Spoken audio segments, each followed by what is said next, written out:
할렐루야. 오늘도 우리와 함께 하시는 하나님께 감사와 영광을 올립니다. 우리가 이제 12월이 오면은 한 달밖에 남지 않았으니까 정신없이 한 해를 마무리하는데요.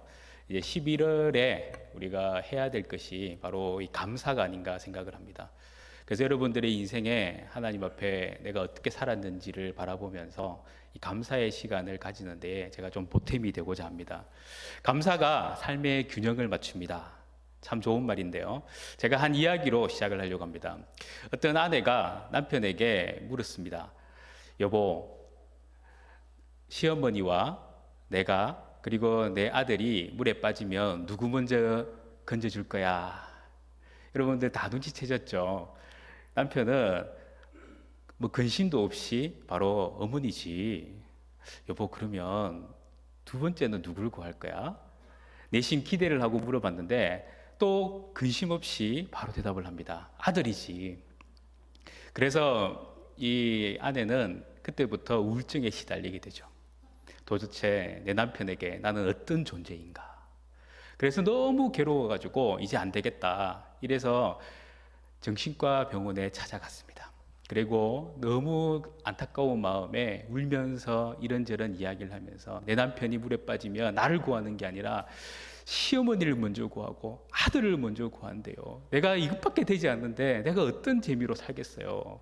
그렇게 이야기를 하니까 정신과 병원 의사가 답을 탁 내려주는 거예요. 당장 수영부터 배우세요.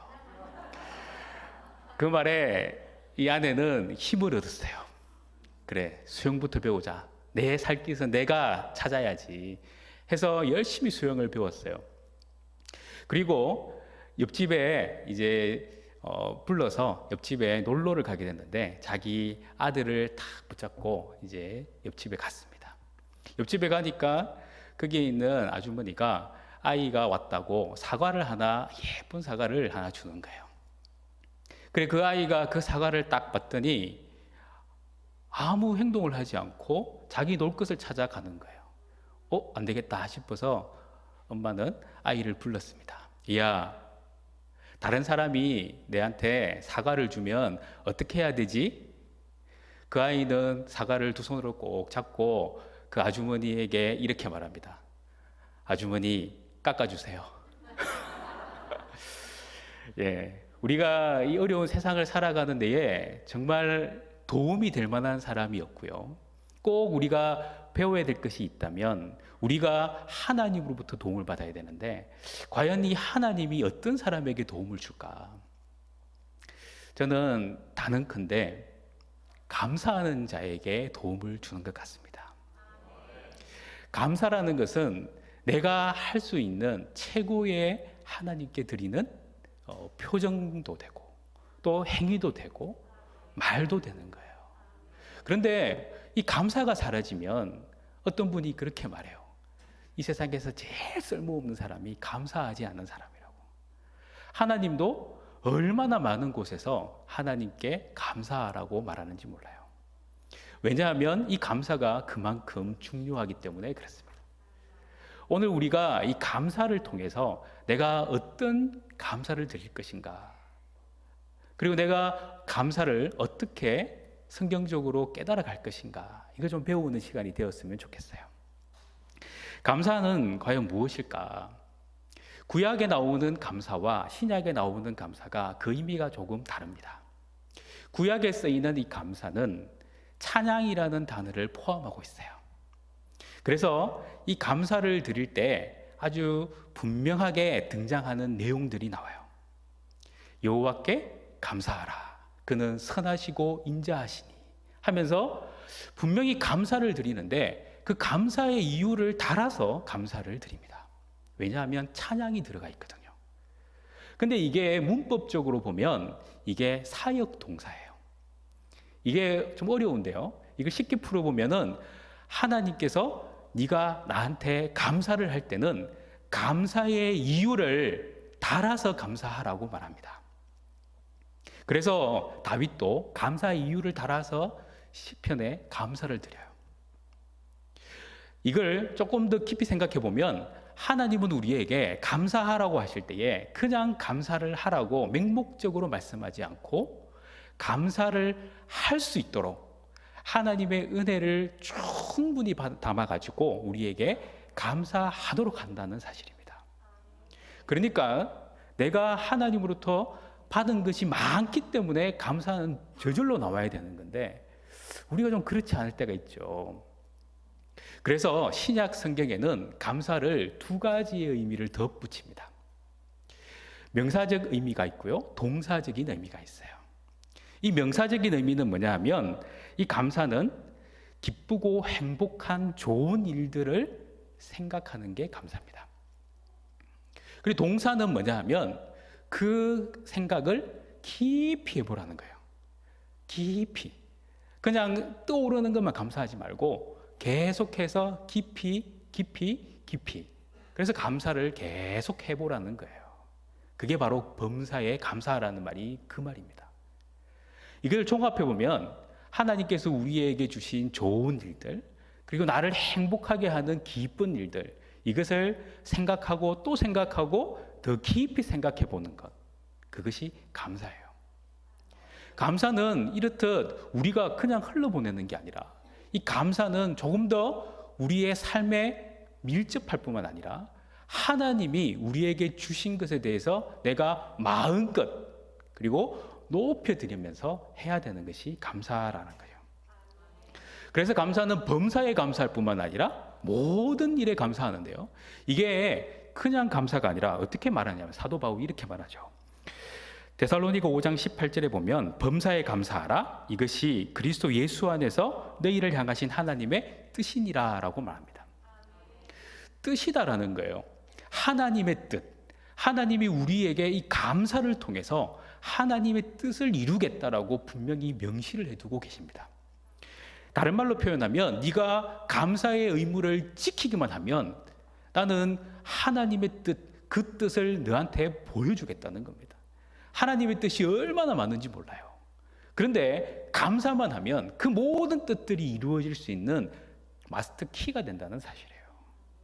그래서 감사가 중요한 거죠. 우리 성경에 보면 감사의 대장이 2명이 등장을 하는데요. 제일 많이 감사한 사람이 다윗이에요. 아마 성경에 제가 이게 헤아려 보니까 한 130여 회 감사를 하더라고요. 그리고 신약 성경에 감사를 많이 하는 사람은 누굴까요? 사도 바울이에요. 사도 바울은 한 50회 정도 감사를 해요. 이렇게 두 사람이 감사를 많이 하는데요. 이 두 사람의 공통점이 있어요.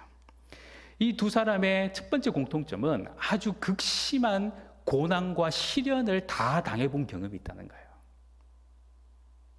그리고 또 죽음이라는 그 위기 앞에 여러 번 놓였던 사람이라는 거예요.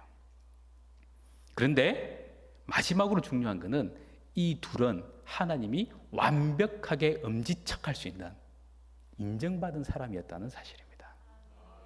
그러니까 우리가 내가 고난이 있고 내가 어려움이 있다면 우리는 하나님의 엄지척을 받을 수 있는 통로가 열린 건데 거기에 뭐가 필요하냐? 바로 감사라는 것이 필요하다는 겁니다. 내가 감사를 제대로만 하면 바로 하나님이 주시는 엄지척, 나를 인정하신다는 그 엄지척을 경험할 수 있다는 사실이에요. 그래서 우리는 감사는 바로 신앙의 수준이라고 표현할 수 있어요. 내가 어떻게 감사하고 어떤 모습으로 감사하는지, 이것이 나의 신앙을 체크할 수 있는 수준이 된다는 사실입니다. 오늘 말씀은 이 다니엘서인데요. 다니엘 이야기는 우리가 많이 들었는데 이 다니엘에게는 세 가지의 중요한 신앙의 모습이 등장을 해요. 그것은 바로 성결 신앙이고요. 그리고 기도의 신앙이고 그리고 감사의 신앙이에요. 다니엘이 한 10세 정도 될 10대의 시절에 바벨론으로 잡혀가서 거기서 왕궁 생활 특별 교육을 받기로 결정을 합니다. 그때에 이 다니엘과 함께 했던 친구들이 결단을 해요. 우리는 바벨론 신에게 드린 육식과 술을 절대로 마시지 않겠다. 이 어린아이들이 아무 생각이 없는 거죠. 이들이 잘못 이야기하면 당장 목숨을 잃을 수도 있는데 그들은 신앙의 절개를 벌써 10대에 갖추고 그것을 보여줬던 사람이에요. 이 성결한 신앙을 가지고 또 그 상황을 모면하기 위해서 그들이 열심히 기도를 하죠. 하나님은 그들의 성결신앙과 기도의 신앙을 모두어서 그들을 살려주십니다. 근데 거기서 끝나지 않아요. 계속적으로 오는 고통이 있어요. 그것은 바로 이스라엘 백성들은 포로이기 때문에 포로들이 할 수 있는 것은 제한적이잖아요. 그런데 다니엘과 친구들은 너무 뛰어나다 보니까 사람들의 시기의 대상이 되고 결국 그 시기들이 모여서 위험을 계속 경험하게 됩니다. 오늘 우리가 읽었던 6장에는 그 위협이 또다시 등장을 합니다. 이것은 다니엘을 바로 죽음 코앞에 두게 되죠. 성경학자들은 이때에 이 다니엘의 나이를 한 80세로 봅니다. 시간이 많이 지났어요. 거의 70년에 가까운 시절을 이제 포로의 생활에서 마무리 짓는 단계예요. 그런데 이 다니엘의 왕은 누구였냐면 바로 다리오 왕인데 이 다리오 왕이 전국을 120명의 고관들로 나누고 그 세 파트로 나누어서 총리를 세웁니다. 그 총리의 대장으로 이 다니엘을 세우는데 사람들이 생각해 보니까 이 다니엘이라는 사람은 저 멀리서 포로로 잡혀온 놈인데 이 녀석이 우리를 다스리는 총리 중에 총리가 된다는 것은 도무지 납득이 안 가는 거예요. 그래서 이 다니엘을 어떻게 하면 멈추게 할 수 있을까, 꺼내릴 수 있을까 생각해가지고 뒷조사를 하는데 아무 먼지가 나질 않는 거예요. 그래서 이 사람을 조사를 해보니까 항상 하나님께 기도하는 이 신앙의 문제가 있다는 것을 발견했어요. 그래서 왕에게 부탁을 합니다.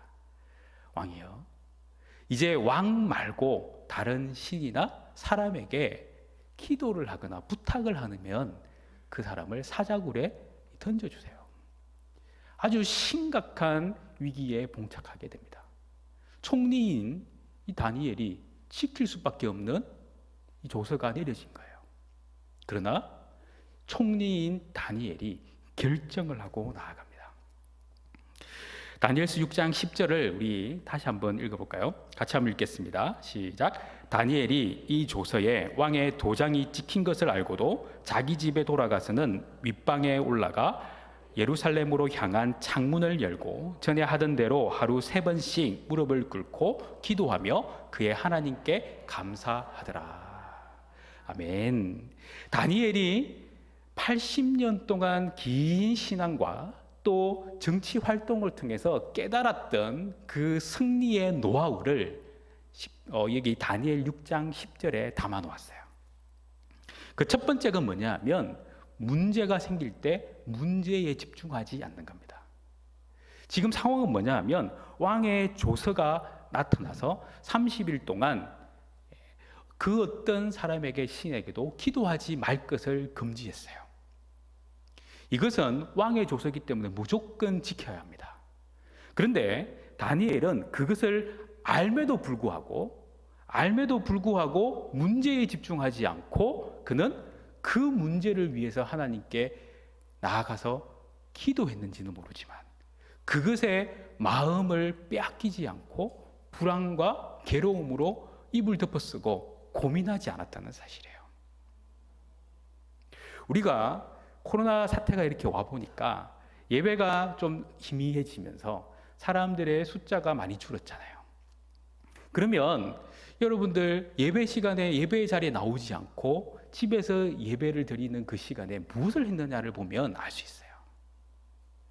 사태가 심각한데 이 심각한 사태 가운데 내가 어떤 삶을 살고 있는가? 내가 이 코로나에 너무 집중해서 예배 드리는 시간에 코로나 뉴스 보고 있지 않았는가? 내가 너무 집중해서 하나님 말씀 펼쳐야 될 시간에 그 뉴스나 그 네이버 검색이나 열심히 하고 있지 않았는가? 한번 생각해 보면 답이 나오겠죠. 문제에 집중하는 사람과 하나님께 집중하는 사람, 이 다른 거죠. 또 다니엘이 가지고 있는 것은 영적 습관을 따라서 행동했다는 사실이에요.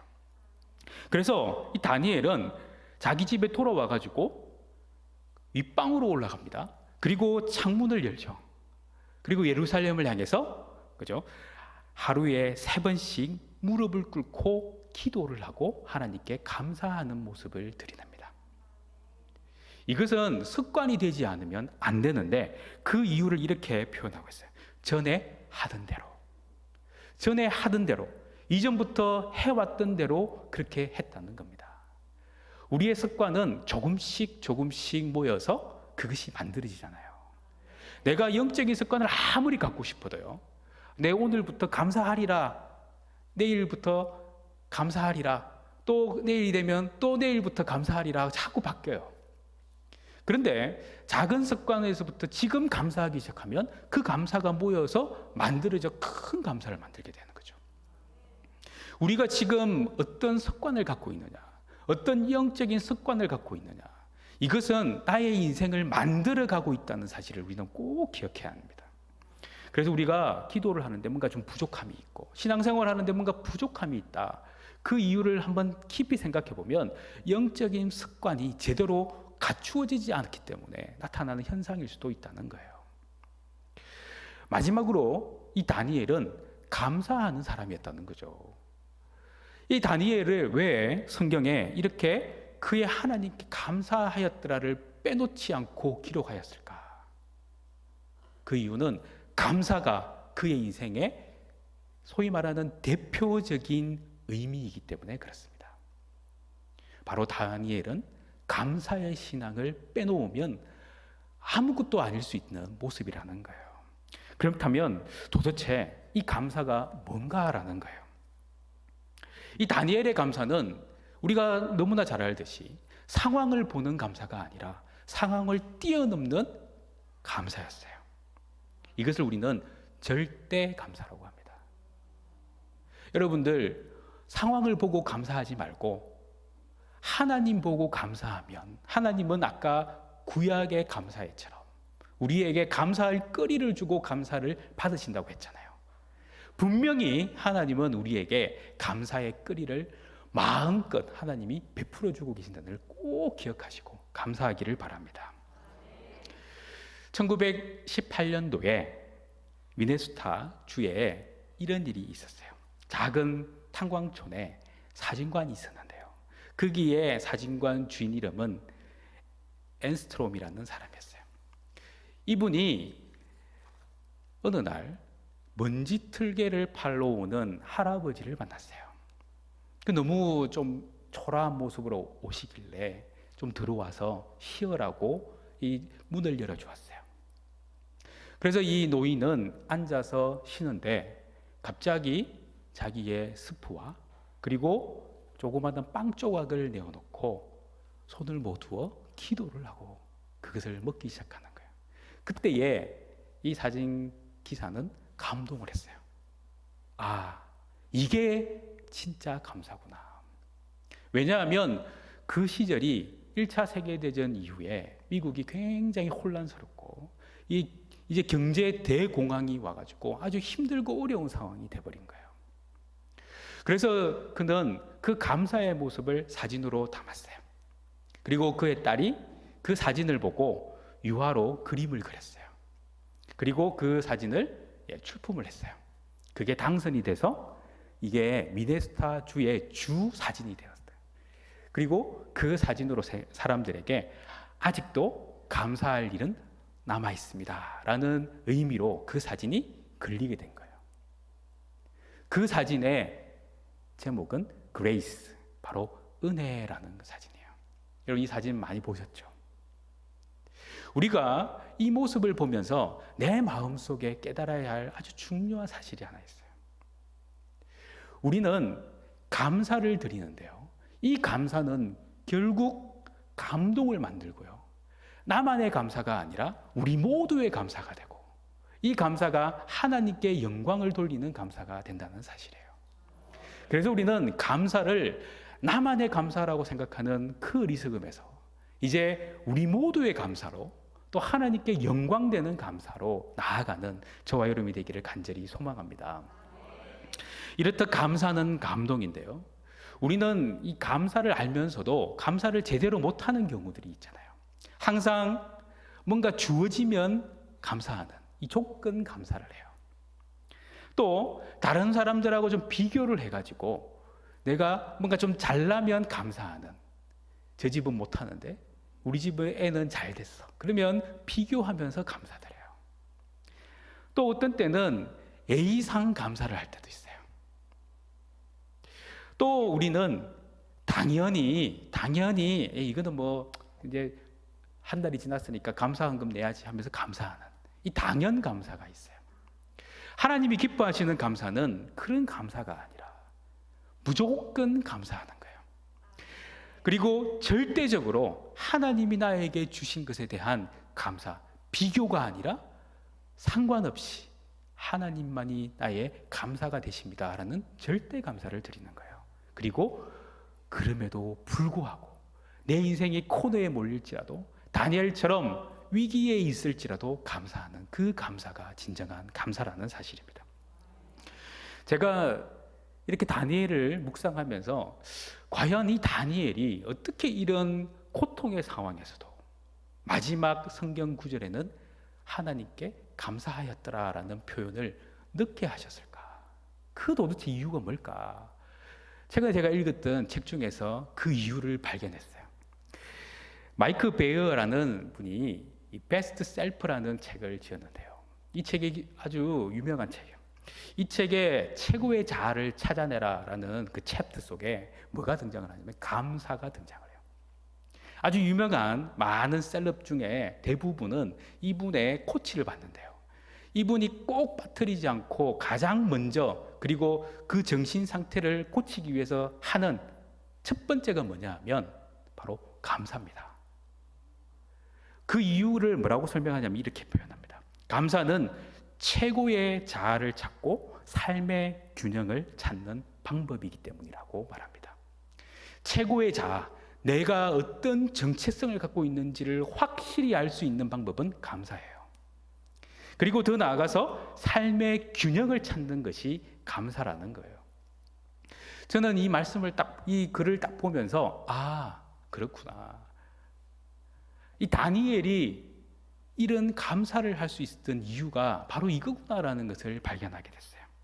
그것은 뭐냐 하면 바로 이 다니엘의 감사가 작은 감사들이 모여가지고 계속적인 감사를 하다 보니까 나중에는 자기도 모르게 하나님께 어떤 상황이 와도 목숨이 날아가는 그 상황이 와도 감사할 수 있었다는 거죠. 이것은 삶의 균형이 제대로 잡혔다는 겁니다. 왜? 감사를 계속 해왔기 때문에 그래요. 그러면 이 삶의 균형이 도대체 뭐냐라는 거예요. 감사로 그것을 풀어보면요, 감사는 이 삶의 균형 중에 이 관점의 균형을 바로 잡아준다는 사실입니다. 이게 얼마나 중요한지 몰라요. 사람들은 감사하지 못할 상황이 오는 그때를 한번 생각해 보면요, 대부분 이 감정의 요동이 생깁니다. 그래서 불안하고요, 그리고 걱정에 휘둘리게 되죠. 감사라는 것이 내 마음속에 밀려오지 못하도록 불안과 걱정이 나를 딱 벽을 쌓고 있어요. 그때는 누가 뭐래도 그 불안과 걱정을 해소할 수 있는 방법이 없어요. 그래서 그들은 항상 이렇게 말합니다. 감사할 게 있어야 감사하지. 그런데요, 절대 감사를 하는, 무조건 감사를 하는, 그럼에도 불구하고 감사라는 이 다니엘과 같은 그런 감사를 한 사람들은 행복이 먼저가 아니라 감사가 먼저임을 알고 있다는 사실이에요. 그래서 관점이 바뀌는 거예요. 소위 말하는 긍정의 마인드로, 긍정의 관점으로 보는 거죠. 지금은 내가 이런 상황에 있을지라도 이 상황이 나를 힘들게 하고 어렵게 하는 게 아니라 내 관점이 나를 힘들게 하고 어렵게 하는구나를 알게 된다는 사실이에요. 사도 바울이 그것을 아주 명확하게 설명을 합니다. 빌립보서 4장 6절과 7절 말씀이에요. 아무것도 염려하지 말고 다만 모든 일에 기도와 간구로 너희 구할 것을 감사함으로 하나님께 아뢰라. 그리하면 모든 지각에 뛰어난 하나님의 평강이 그리스도 예수 안에서 너희 마음과 생각을 지키시리라. 여러분들, 우리 속에는 염려와 걱정이 있기 때문에 기도와 간구를 하잖아요. 그런데 이 기도와 간구를 할 때에 사도 바울이 확실하게 못을 박아 놓은 게 있어요. 염려와 걱정이 있는데 기도할 때는 염려와 걱정으로 기도하는 게 아니고 뭐로 기도하라고요? 감사로 기도하라는 거예요. 감사.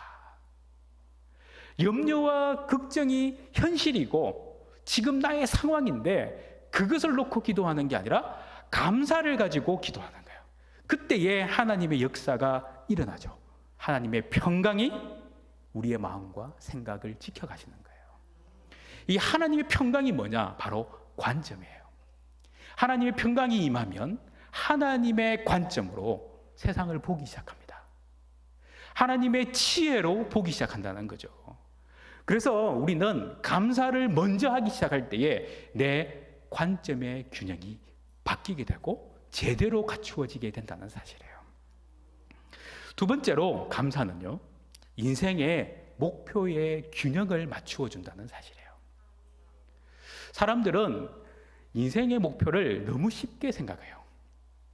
우리 아이들의 대부분 인생의 목표는 뭐냐면 직업이에요. 어릴 때 물어보면 뭐 로봇 만드는 사람, 그죠? 소방관, 좀 애들 엉뚱한 애들은 뭐 어벤져스 이렇게 이야기하기도 하지만 이제 크고 가면요, 무슨 학교의 과가 그들의 목표가 돼요. 그리고 직업이 대부분 목표가 되는데 이 직업을 달성하고 나면 이 사람들이 그 직업의 목표가 끝나니까 이제는 목표가 없는 거예요. 목표가 사라지니까 비리를 저지르고 딴짓거리를 하기 시작합니다.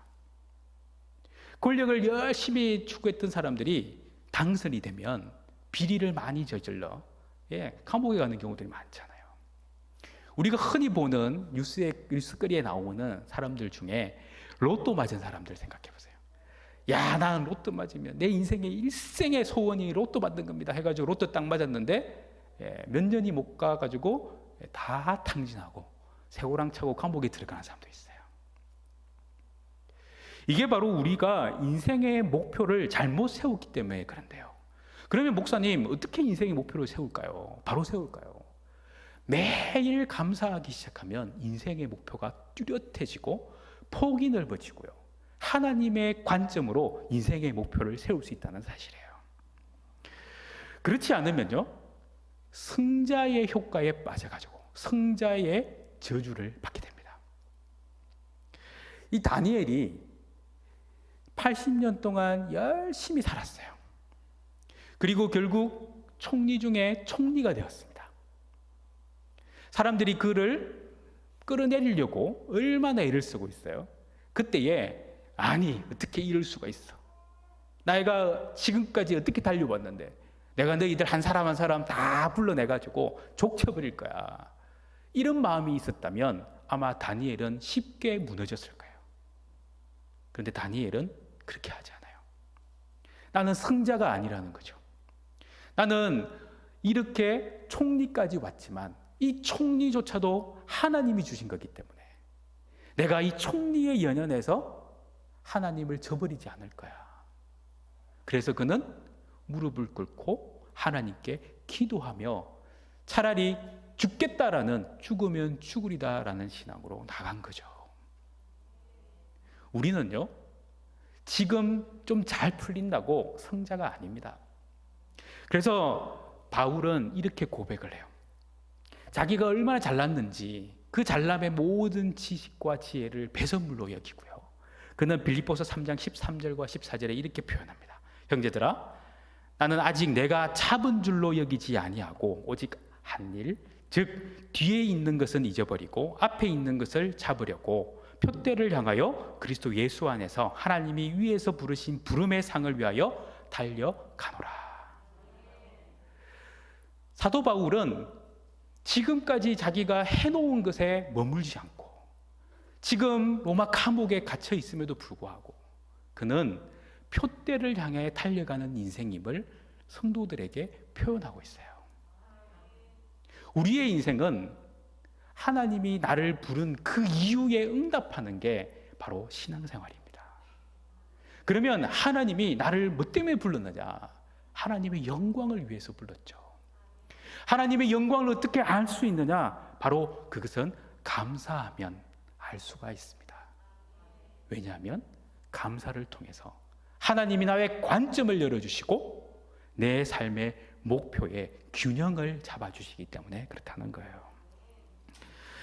갈라디아서 5장 16절에 이렇게 말씀합니다. 내가 이르노니 너희는 성령을 따라 행하라. 그리하면 육체의 욕심을 이루지 아니하리라. 성령을 따라 행하라는 말에 성령을 따라라는 말에 하나님의 뜻을 따라라는 말로 바꿀 수 있어요. 그럼 하나님의 뜻을 따라라는 말을 생각해 보면 데살로니가 5장 18절 말씀을 접목을 하면 범사에 감사해 보면 어떻게 된다고요? 육체의 욕심을 이루지 아니한다라는 말로 바꿀 수 있는 거죠. 이처럼 감사는 이런 놀라운 역사를 이루어 갑니다. 우리가 잘 아는 사울 왕을 생각해 보세요. 사울 왕은 왕으로서는 멋진 사람이었어요. 그런데 아마 그의 마음속에는 자기는 내가 갈 만치 다 갔다. 내가 올라갈 때까지 다 올라가 봤다. 이게 그의 마음속에 있었던 것 같아요. 내가 왕인데 나보다 높은 사람이 어디 있어? 결국 그는 교만해졌고요. 골리앗 앞에서 칼 한 번 못 빼보는 쫄장부였지만 어린 다윗 앞에서는 그를 죽이려고 창을 던지는 그런 무자비한 사람이 되어버렸어요. 하나님을 예배하고 제사 드려야 될 그때에 하나님을 등한시하고 하나님을 무시하는 그런 사람이 되어버렸어요. 왜 그럴까요? 그게 바로 성자의 저주기 때문에 그렇습니다. 내가 이겼다, 내가 다 왔다라고 생각하는 그 순간에 무너지는 거예요. 그래서 우리는 내가 다 온 것이 아니라 하나님이 나를 부르신 그곳까지 아직도 가야 돼. 내 목숨이 끊어지는 그 순간까지 주님 붙들고 주님께 감사하면서 가는 내 인생 되게 해달라고 몸부림치는 것. 이게 바로 다니엘의 신앙이고 우리의 신앙이 되어야 할 줄 믿습니다. 마지막 세 번째는요. 감사를 하면 관계의 균형이 회복되기 시작합니다. 인생의 가장 핵심은 관계잖아요. 그래서 우리 십자가를 그려놓고 하나님과 나와의 관계, 그리고 사람과 사람의 관계, 이것이 통하게 만드는 것이 예수님의 십자가라고 우리는 설명을 합니다. 그런데 이 관계의 그 중심에 있는 것이 뭐냐? 바로 예수님이 나를 위해 십자가에 달려 죽으신 것을 믿는 믿음인데요. 그 믿음의 나의 표현이 뭘까요? 바로 하나님의 그 놀라운 그리스도의 사랑, 하나님의 그 사랑에 감사하는 거예요. 그래서 내가 진짜로 이 믿음이 있다면 그분에게 감사하는 거죠. 그때에 우리는 그리스도의 십자가가 나의 인생을 충만하게 만들어 간다는 사실입니다. 목숨을 건 이 다니엘이 하나님과 통하게 되는 거예요. 왜? 감사를 했거든요. 하나님, 내가 이 상황, 이 정말 비참한 이 상황에 있는데 하나님, 나를 건져주세요. 그게 아니라 하나님, 나의 이 비참한 상황이 올지라도 하나님 나를 지금까지 인도하셨습니다. 감사합니다. 내 목숨이 사라질지라도 하나님 감사합니다. 사자밥이 되어서 내 몸이 찢길지라도 나는 감사합니다. 우리에게 이런 감사가 있어야 될 줄 믿습니다. 이때에 바로 하나님과 내가 통하는 거예요. 그래, 다니엘아, 내가 너를 그렇게 지키고 싶구나. 걱정하지 마. 천사들을 보내서 사자들이 입을 다 털어막고 다니엘을 지켜주셨어요. 여기서 끝난 게 아니고요. 다니엘이 이런 믿음을 가지고 있으니까 이 왕도 깜짝 놀라는 거죠. 새벽이 밝기 전에 쫓아가가지고 다니엘아, 다니엘아, 너 살아있느냐? 왕이여, 살아있습니다. 그리고 이 다니엘을 보는 이 고레스 왕은 조서를 내려서 이제 하나님을 찬양하는 조서를 내려 이스라엘 백성 살려주시는 은혜를 경험하게 되는 거죠. 이거 바로 감사의 능력인 것입니다. 감사를 제대로 하면 관계의 균형이 회복되기 시작합니다. 하나님과의 관계가 회복되고요, 나와 좀 어려운 관계들이 회복되기 시작하고요, 더 나아가서 우리 공동체의 관계가 튼실해질 수 있다는 겁니다. 다니엘서 12장 3절에 이렇게 말씀합니다. 지혜 있는 자는 궁창의 빛과 같이 빛날 것이요, 많은 사람을 옳은 대로 돌아오게 한 자는 별과 같이 영원토록 빛나리라. 바로 예수님을 향하는 이 말씀인데요, 다니엘이 바로 이런 사람이었어요. 바로 지혜 있는 자가 되어서 하나님의 지혜를 가지고 감사하니까 궁창의 빛과 같이 빛나서 많은 사람을 옳은 대로 오게 하고 그들을 빛나게 하는 자로 쓰임을 받았다는 사실입니다. 오늘 여기 계신 우리 성도님들, 여러분들은 감사의 엄지척이 되시기를 축복합니다. 내가 어떤 사람보다도 나는 감사의 대장이 될 거야. 하나님이 인정하시는 엄지척 될 거야. 그런 간절한 소망을 가진다면 여러분 인생은 하나님의 얼마나 큰 복을 누릴지 저는 기대가 됩니다. 이처럼 다니엘이 감사하며 나아가니까요, 하나님께서 이 다니엘의 삶이 이것이다 라고 표현을 하셨어요. 6장 28절 말씀인데요, 같이 한번 읽어볼까요? 시작. 이 다니엘이 다리오 왕의 시대와 바사 사람 고레스 왕의 시대에 형통하였더라. 아멘. 나라가 3번 바뀌고 왕이 3번 바뀌었어요. 그런데 다니엘은 형통했어요. 왜 그럴까요? 하나님이 인정했기 때문에 그래요. 오늘 우리의 인생이 하나님이 인정하는 사람, 바로 감사로 삶의 균형을 맞추어 내 모습이 하나님께 인정받기를 원한다면 하나님은 여러분들에게 큰 형통의 복을 주실 줄 믿습니다.